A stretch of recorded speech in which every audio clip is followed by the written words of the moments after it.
True diehard fans are probably going to be critical of a number of things.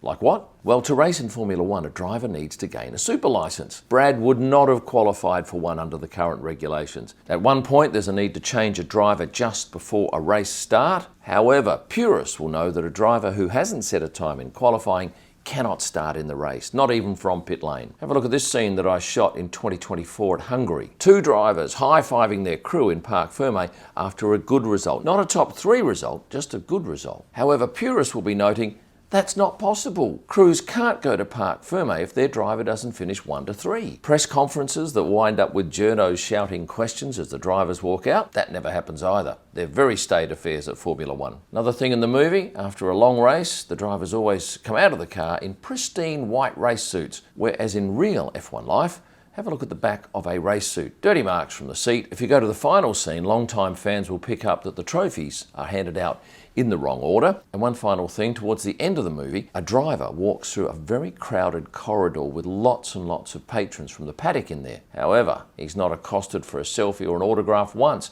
No one even pays him any attention.